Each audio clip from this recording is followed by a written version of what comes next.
everybody. My name is Becky Arnell, and I am the owner of Dream Theater Company. We are here in Joplin. We have a location at 2nd and Main Street, right catty corner from Messenger Towers. And today what we're going to do is we're going to talk about our upcoming season, kind of who we are, what we do, the upcoming year, and what we're planning on doing. And then if we have some time left, we're going to dive specifically into our historic ghost tours that we do every fall and talk about some of the stories that we share with everybody, as well as answer any questions that you guys might have. So we will, actually I want to start talking about the show that we're doing right now. We just opened, sorry. We're a very casual group, as you may be able to tell after a while of us talking over each other. So we just opened a musical last week. Well, this past week, it was Thursday that we actually opened. Cannibal the Musical is what it is called. And it is written by Trey Parker, who is a co-writer of South Park, and then later the Book of Mormon. When they were in college, they were from Colorado, and so they made this movie in the early 90s called Cannibal the Musical. And it's the story of Alfred Packer, who was the first man tried of cannibalism in the United States. And I know, what a great story to turn into a musical, right? Especially if you are the co-creators of South Park.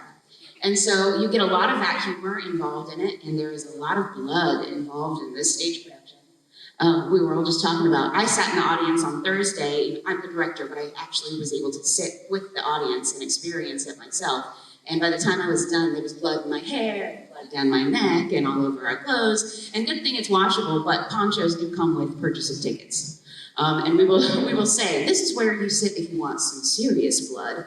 Here's where you sit if you want, just enough of the experience. And back there by the butcher's shop, that's actually the safest place to be.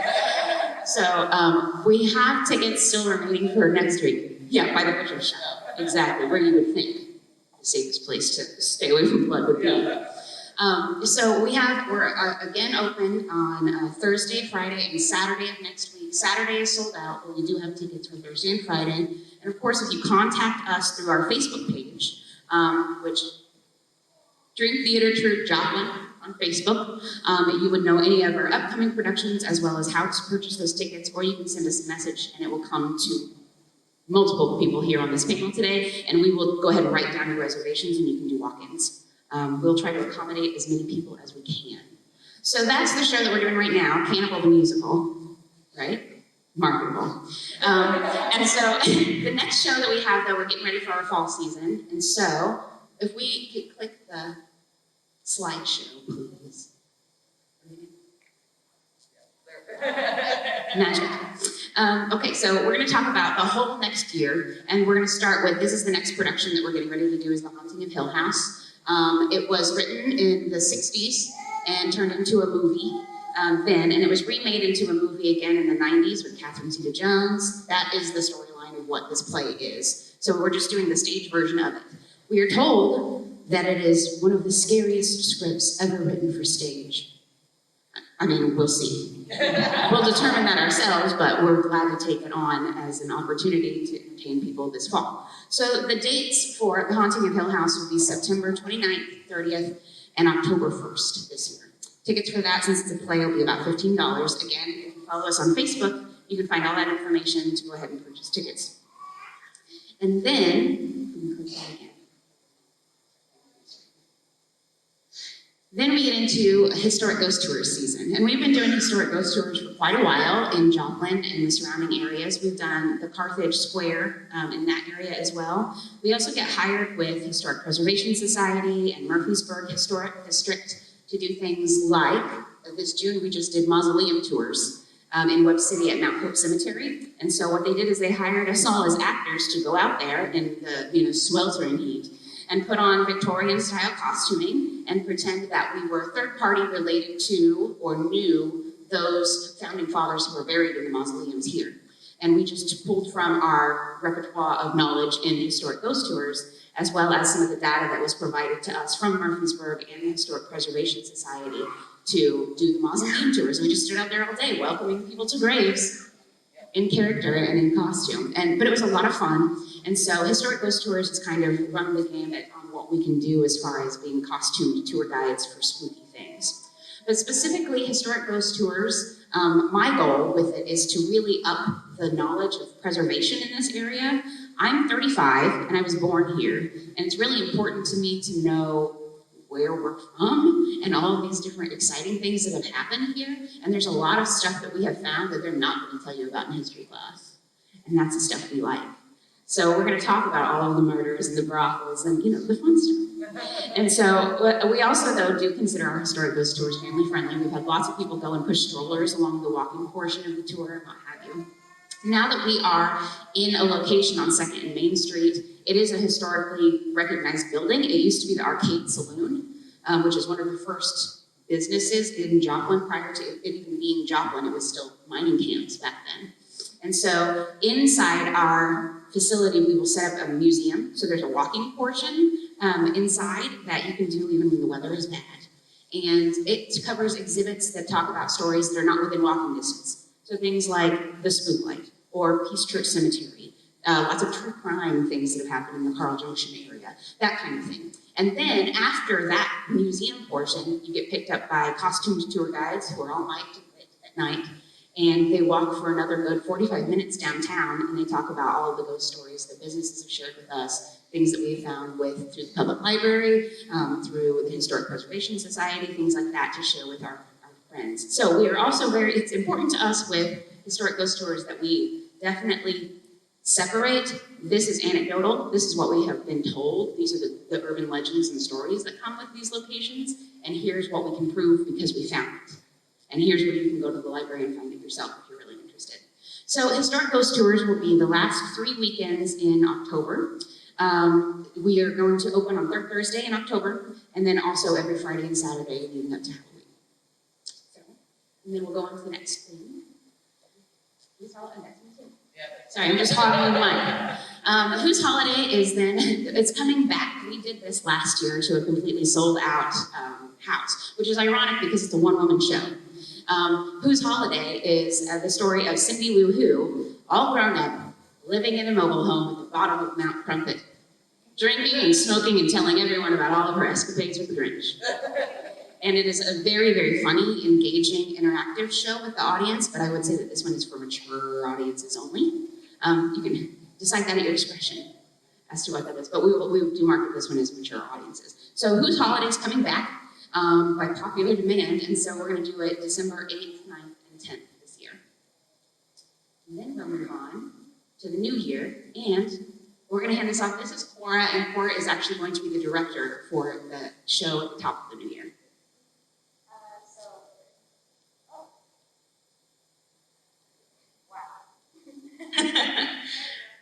So I'll be directing She Kills Monsters. Does anybody in here like D&D, Dungeons and Dragons? Oh. Yeah, perfect. Then this is the show for you. It's a fantasy-based play about 2 sisters, and it's really, really emotional and action-packed, and I'm really excited about it.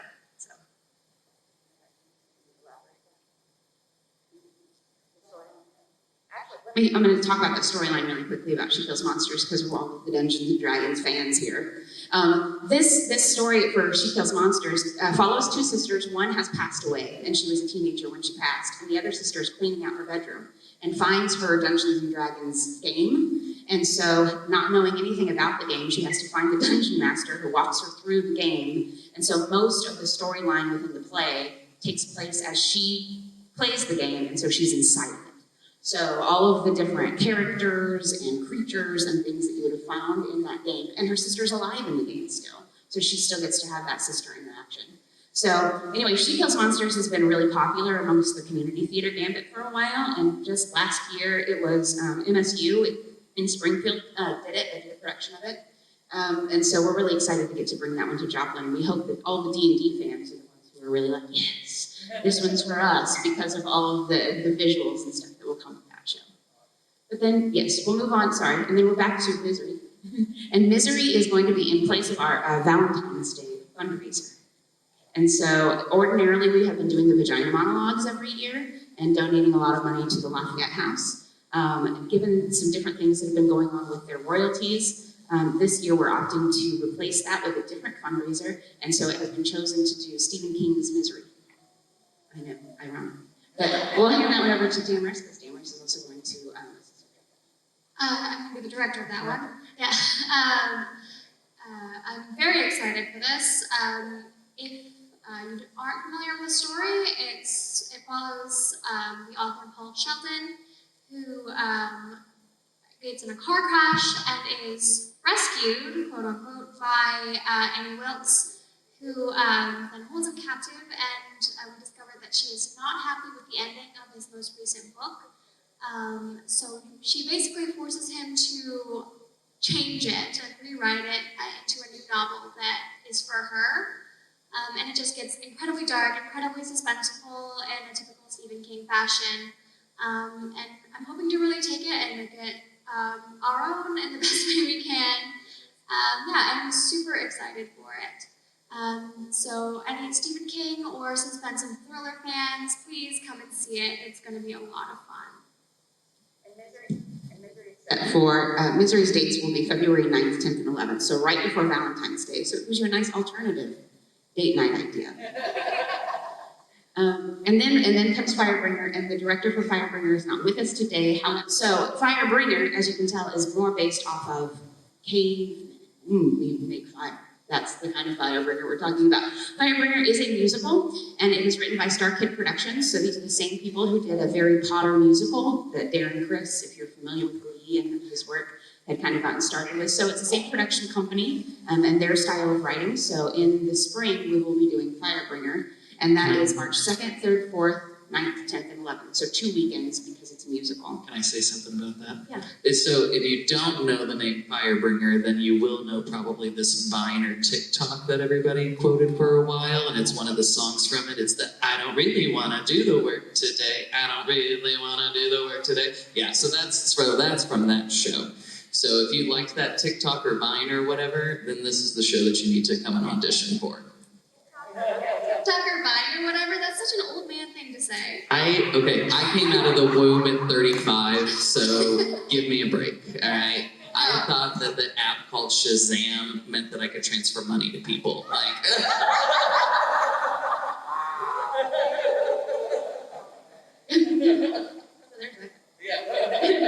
Following Firebringer, we'll go on to the next show. This is Rabbit Hole. Cora is also going to be directing that one. Rabbit Hole is a drama. It's very heavy. It does deal with child loss. They've made it into a movie based on the play, most recently with, who was it, Nicole Kidman? Yes. Nicole Kidman was in the movie version of it. It has been nominated for several awards, Tony Awards, that kind of thing. So it's a heavy drama. However, we're really excited to get to bite into some of those on occasion, especially with shows that other community theaters will not touch and will not put on, which is kind of what we are known for, are doing the things. Because we also direct for community theaters in the area. I'm on the directing staff for Stone Star Dinner Theater, Joplin Little Theater, and so we also have this one so that whenever they say, no, you can't do that, we're like, oh, watch us.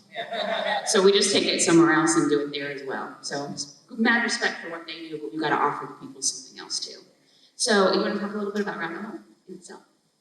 Yeah, Rabbit Hole, it starts off in a kitchen with a normal family, and it's a very real show about loss and also going through that grieving process, not just by yourself, but like when it affects other people around you and how it affects other people around you, and how other people moving on with their lives can also trigger that like lost feeling again. And it's heavy, but it's also very beautiful and very relatable to anybody who's lost any family member before.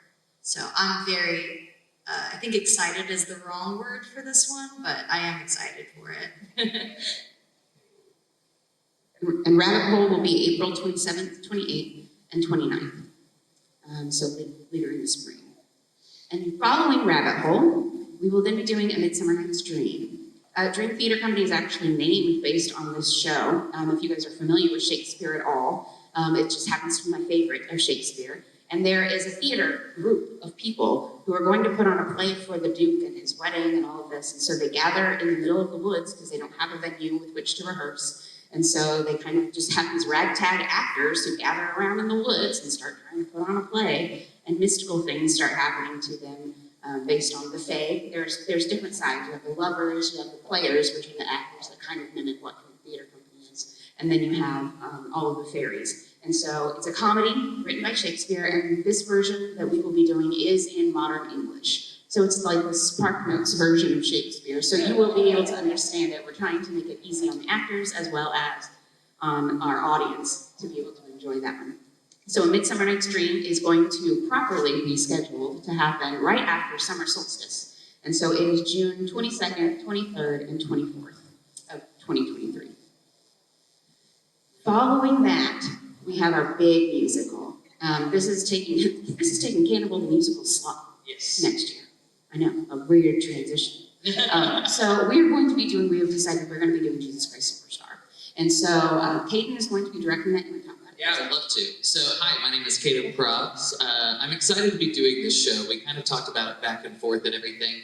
And the main reason I want to do this one is to kind of highlight what Christianity should be about as a troop in the community that has a bunch of different people that come from different walks of life, different faiths, everything along those lines. That's why I wanted to kind of bring this show to light with Dream Theater, is to show that it's not just about being the Christian that politics say that you have to be, sorry, I'll just say it, but being the Christian that you're supposed to be, and this kind of this show brings light to that, and I think Dream Theater is the perfect place to do it because a lot of times when you see the show done, it's done mainly set in like the 60s and 70s when it was originally written by Andrew Lloyd Webber, who also wrote Phantom of the Opera and Cats. Ugh. Cats. If you ever need to watch that show, be sure that you do something to help beforehand. But from there, he wrote Jesus Christ Superstar. And I'm going to set it in modern day, so it's going to be like a different take on what's going on, but some of the disciples will actually be like female instead of male. I'm trying to get a female King Herod and Pilate, possibly, things along those lines. So to really kind of show light on how the world has changed and adapted since this was originally written, and Dream Theater, I think, is the perfect place to do that. We'll do it like in a downtown setting, like a tent city, and really bring light to the subject that they were originally trying to talk about. So we're really excited for this one. The last show that I directed out there was Chicago, so it's quite the turn for me to go from dancing girls in leotards to Jesus. So murder and drinking to murder and drinking, I guess. It's a roundabout way, yeah. So it all comes back together. So we're excited for that one. That will run, I'm going to look over here. That will run July 27th, 28th, 29th, and for a second weekend, August 3rd, 4th, and 5th. So we will have a good time with that. Yes? Sorry, we had a question. Right? Oh, there was a question already. Wow. Yes? Yeah, I think that he's a good writer, but he's a bad storyteller, let me tell you. He and Tim Rice. But yeah, no, I'm very excited. I do love Andrew Lloyd Webber's work. A lot of singing in this, but it tells the story so well, and it's in that kind of rock style, so I'm looking forward to it.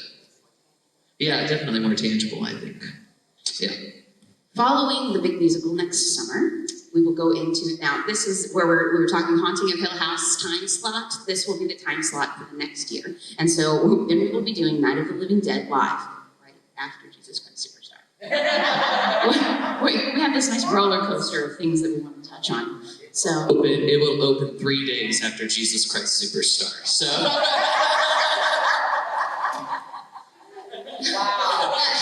brings a whole new vision to resurrection. Okay. But Dustin is going to be directing Night of the Living Dead, so if you want to talk about that for a second. They're coming to get you, Barbara. October 1st, 1968, Night of the Living Dead premiered. Next year will be the 55th anniversary of that original movie. And Walking Dead fans, this is your daddy.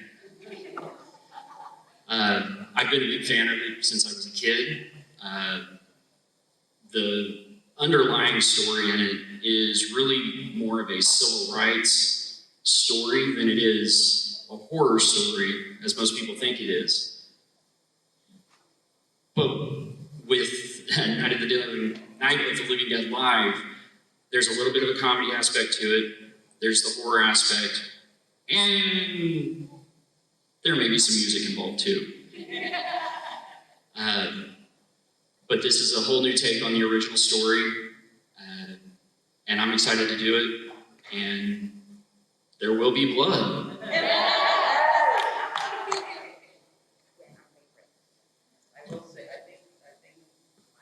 Oh, I think Dream Theater is probably the only theater around. Don't quote me on this, but I could possibly say for certain that when you walk into Dream Theater, it will be the only place that has blood stained on the ceiling from all the shows that we did. Because in 2020, when we got into that space, we did Evil Dead, the musical, and then the Saints have stuck ever since. So We added more Thursday. yeah, oh yeah, there's plenty more now. There's plenty more now. And then when we did ghost tours last year, there was more blood, but also we talked about Satanic Panic a little bit, which I'm sure we'll get back into. But yeah, it was a lot of fun. So if you go looking for blood on a ceiling, come to Dream Theater. It's a nice talking point during Third Thursday because people pop in and they're always like, what is this place? Because it doesn't look like a theater from the outside. There's like a theater in there, and like it's kind of an actor's studio. We do most things in the round. Cannibal the Musical, for example, right now when you come in, you're sitting inside a Western town and the action's happening around you, which is why it's not surprising when actors are like, hey, look up, and there's blood dripping from my ceiling that's 20 feet high, and I'm like, that's not coming down.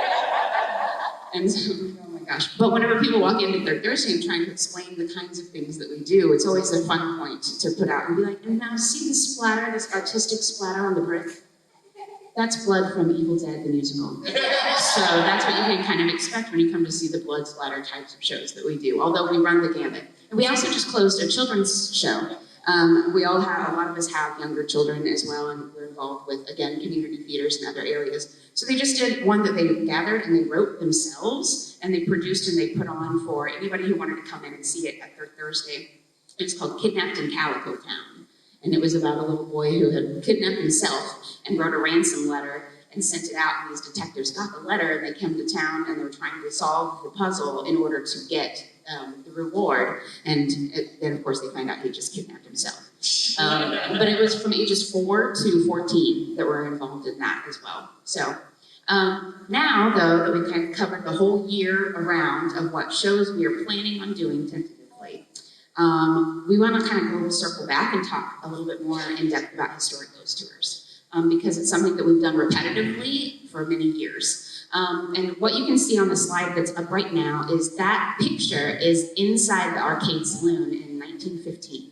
So that building where the bar is where we're doing theater right now.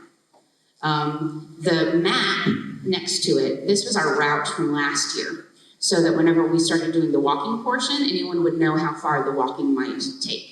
And there are people who come in and they say, I only want to do the inside portion because they don't feel like walking the whole route, and that's totally acceptable. We're flexible as to whatever makes everyone happy. So what we're going to be doing next year is we're going to be doing this same route because it's just perfect for all the stories that we have really in this downtown section where we are. And then just this side of this, as far north or as far south as we come, is the Spiral Park. And the old library, and then we kind of circle back to where our studio is at. And so this year we're going to keep the same route, but we're going to do it backwards. And so instead of starting going down First Street, we're going to be coming up. I guess my directions are backwards. A couple of different stories to kind of talk about different things that we cover in ghost tours. There's a lot that we cover, especially when you start getting into the inside exhibits, because then we can branch out and talk about things that are not within walking distance. And so we just brought a couple of things today to kind of give us a roundabout. But then we can also, we're here to answer questions. If you guys have questions, or if you all have stories that are ghost stories, that we would love to hear them, and we are happy to incorporate them into anecdotal pieces of our ghost tours in the fall. So let's see. I think the first thing that we were going to talk about is just the start of Joplin, kind of where the Arcade Saloon is located and what it was looking like at the very beginning of the city. And I think, I believe so. And we can do the next slide, please. Okay. Go I will say there's not a bar in the theater anymore, so that is one of your selling points. There is a bar next door that you can go visit, but there is not a bar in our theater anymore. Okay, so they threw me under the bus and making me go first. Because it's my fault for choosing this topic. Yeah, we talk about a lot. Should I just redirect from this? Or? Okay. John C. Cox was known as the father of Joplin. He was an early settler in the area before the Civil War. When the war began to affect the local area, Cox moved his family out of refuge. And after the war in 1871, Cox came back and filed a claim for the city on the east side of the valley, and word quickly spread.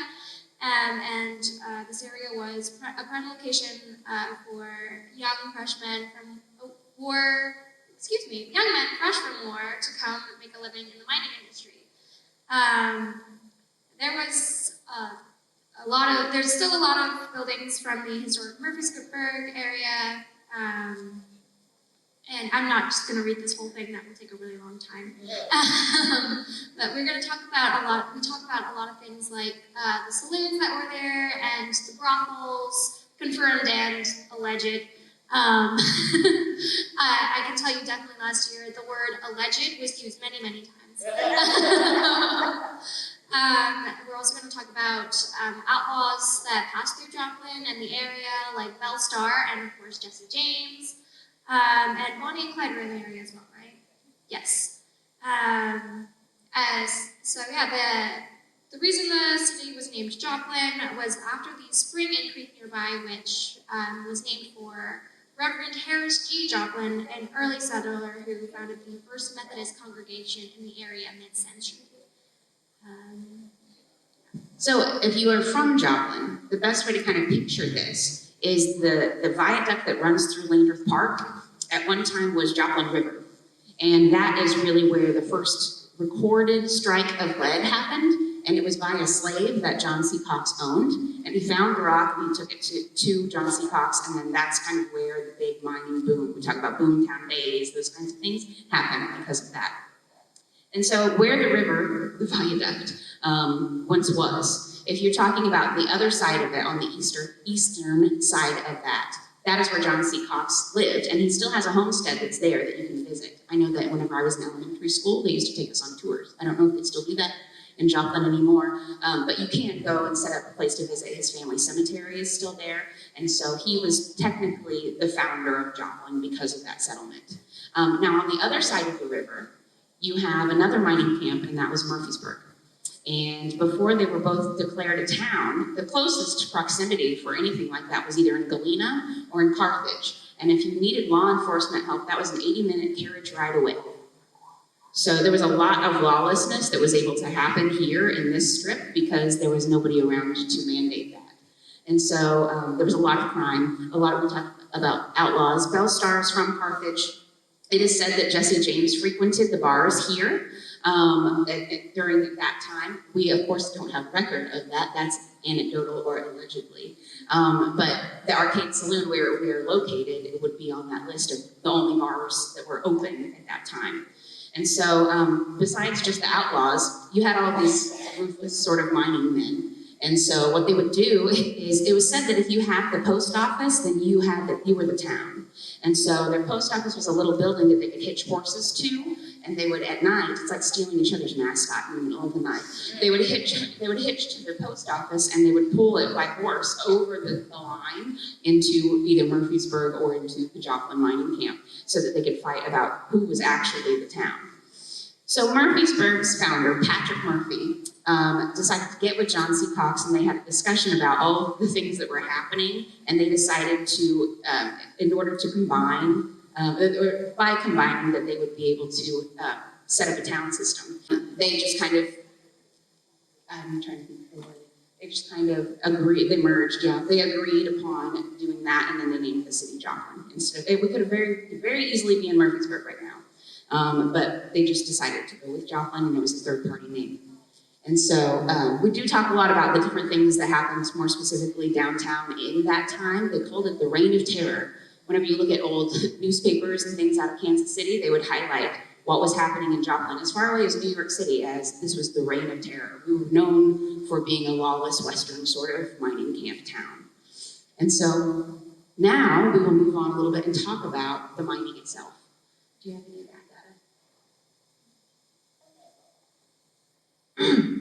data? So lead and zinc mining was what primarily was mined here in Joplin, but mining was not a safe job at all. Most of those men met an untimely end because of stuff like shafting and dynamite.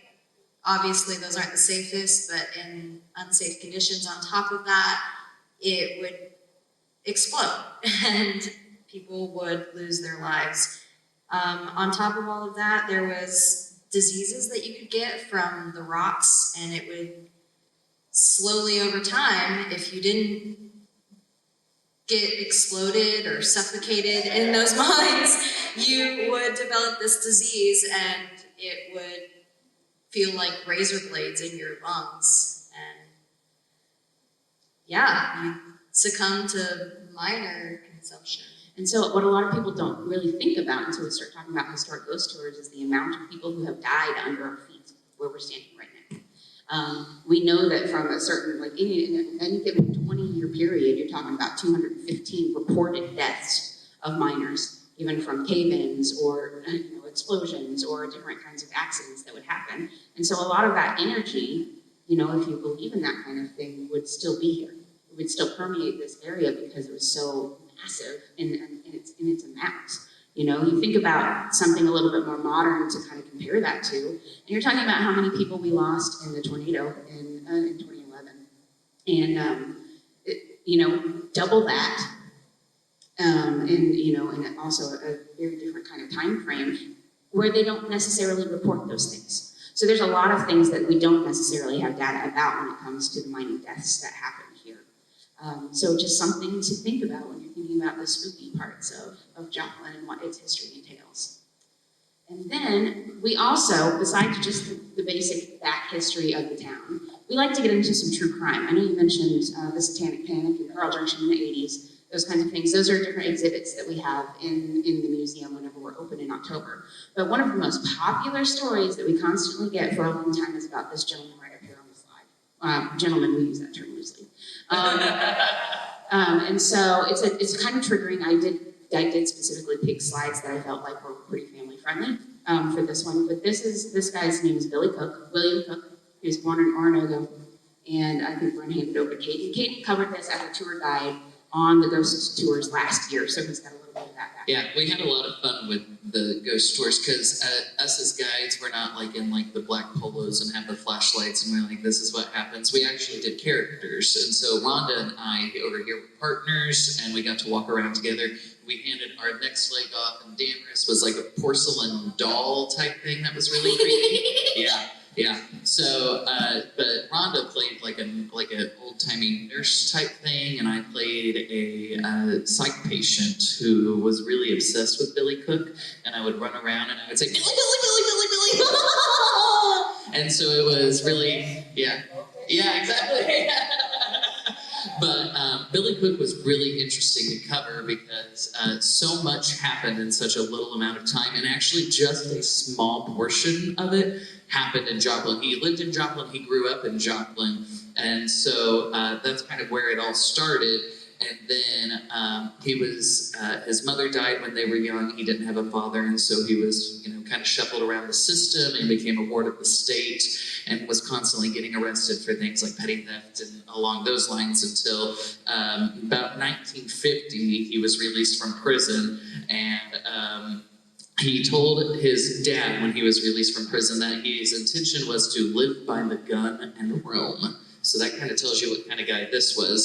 So he kind of hitchhiked all over near a place in Texas, and he actually ended up robbing a man there and forced the guy into the trunk of his car and escaped.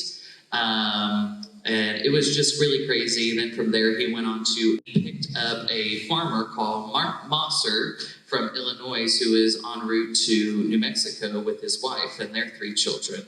And then at gunpoint, Billy Cook actually forced them to drive like for 3 days straight. They would stop for gas and everything like that. At one point, the father actually tried to overpower him, but Cook was able to get away and actually killed him. And so, sorry for any younger ears in the audience, but he killed the dad, the mother, the 3 kids, and the family dog that was in the car. And that actually happened here in Joplin. And so, down by where about 4th Street Bolt is, there used to be an abandoned mine, and that's actually where he dropped the bodies off.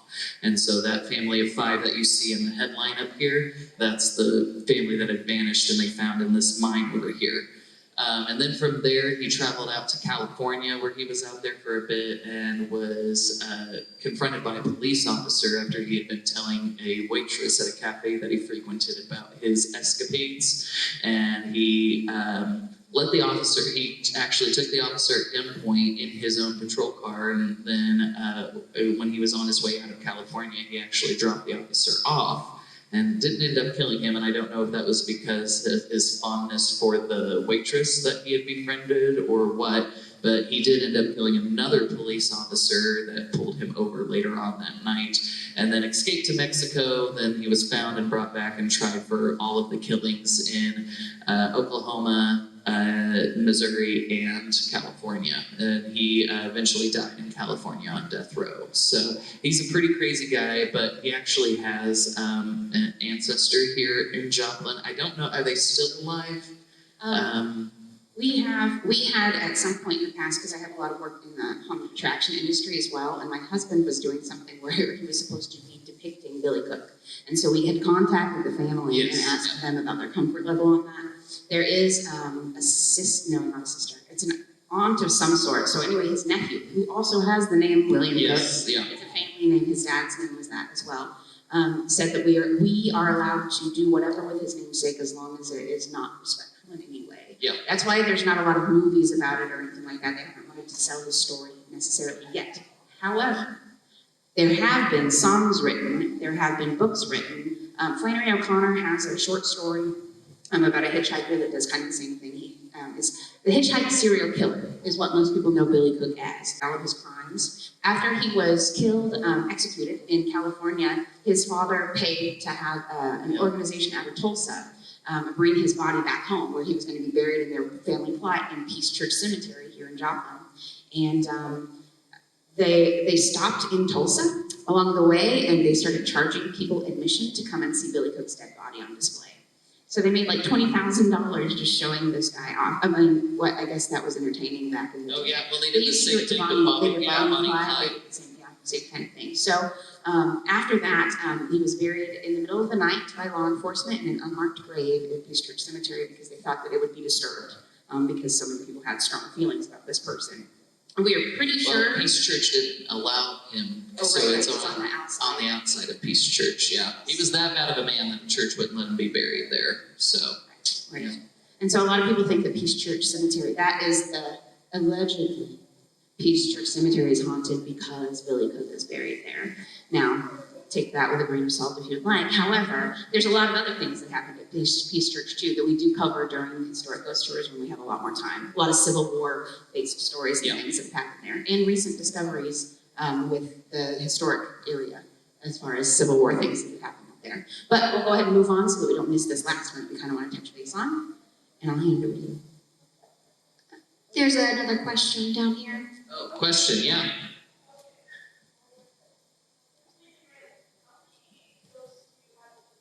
How many ghosts do we have in the theater? From what I counted, 17. No, I'm kidding. But we have had ghostly encounters, in there. One of them actually was during the ghost tours that we were doing last year. Yeah. Oh, mine got ripped off. Like, one of our tour guides, sorry.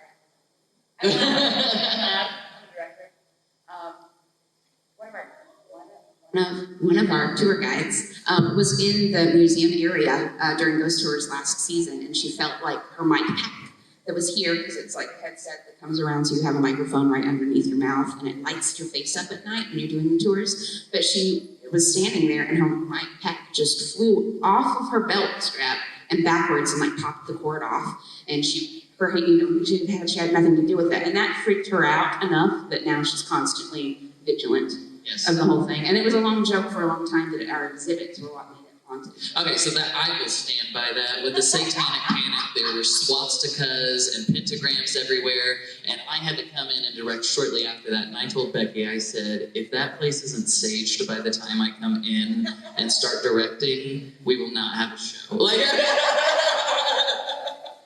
but yes, we do hear about people saying like they hear chairs move at night, like across the tile floors. Oh, I spent the night there one night, and me and a few other people said that we saw something whenever we woke up at like 3 a.m. in the middle of the night. It was pretty spooky. they allegedly saw something. We did, we saw it. Good question. Yeah, good question. All right, it's okay. Okay, all right. Those of you who are from the area, have been out here for a while, know about Crystal Cave, or at least heard of it. Discovered in 1893, and a very popular destination for those in the area. While mining was going on, water was pumped out to a level where local property owners discovered a giant, beautiful, crystalline cave.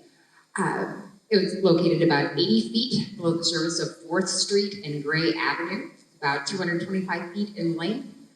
It was formally opened to the public in 1908. They would take groups down these long stairs into the cave. They would have functions there. You could rent it out for reunions and for parties. And it's almost like having your own sparkly bat cave. It's pretty awesome.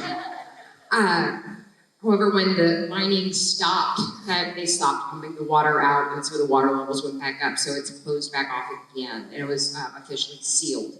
Now, some of you are probably going, okay, what does that have to do with ghost stories? Let me tell you.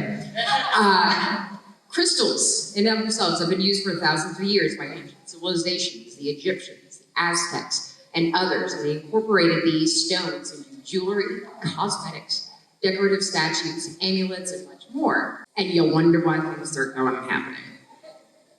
But if you can ever find pictures of when the cave was still open, it's beautiful.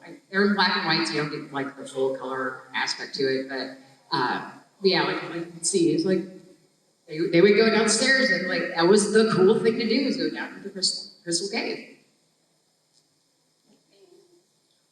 And right now, there's a group of people who are trying to get the public involved in the knowledge and the oomph behind doing something to pump the water back out of crystal caves. They think that should that happen, we are sitting on, we could have a state park under our feet.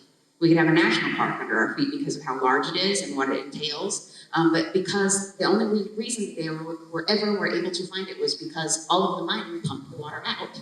When mining stopped, the water filled back in. So they have gone in recently with cameras and stuff to go underground and kind of see what the caves are like still underwater. And so if they were ever able to pump the water back out again, who knows what we might be able to find. There are resources about being involved in that, of course online, but also through the Joplin's Mineral Museum that we have over here in Schimberdecker Park. And so the crystal caves, as she had mentioned, there you can still go to where that entrance is. It's at 4th and Gray Street. So it's right on the outskirts of Murfreesburg, right over down here. And we don't know how big it actually is because we've never been able to explore it as well as we would like. But those are just a few of the different stories that we cover. I mean, very few of the stories and things that we can cover in a big chunk of what is Historic Ghost Tours. Historic Ghost Tours will be open in October, $15 a person. It includes the indoor museum as well as the walking portion. We will try and answer as many questions as we can, and we will also tell you if we just don't know, because we won't make it up. We'll just tell you. We don't know. Yes. Yeah, our Facebook page will have all of that information on it, and we constantly update it with new events.